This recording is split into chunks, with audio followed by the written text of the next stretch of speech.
استان‌ها اگر مکاپ بودن چه شکلی می‌شدن؟ پارت اول، استان فارس. اول با سایه ابرو جاهای خالی ابروهامون رو پر می‌کنیم و بعد از کانسیلر برای پشت پلکمون استفاده می‌کنیم. بلند می‌کنیم و با پودر فیکس خشک می‌کنیم. حالا از این دو رنگ سایه برای پشت پلکمون استفاده می‌کنیم.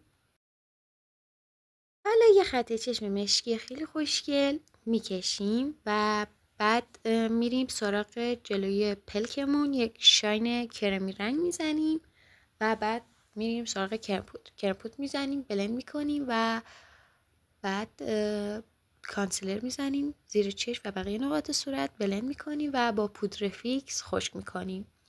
حالا میریم سراغ برونزر پودری و رژگونه پودری، درسته؟ و اینم پوست خوب ما. هایلایتر میزنیم روی گونه، بینی و یکم روی چونه و با سایه قهوه‌ای خط لب میکشیم و اینم نتیجه. چطور شد؟ نظرتون رو حتما توی کامنت ها بهم بگید و بگید استان بعدی کدوم باشه.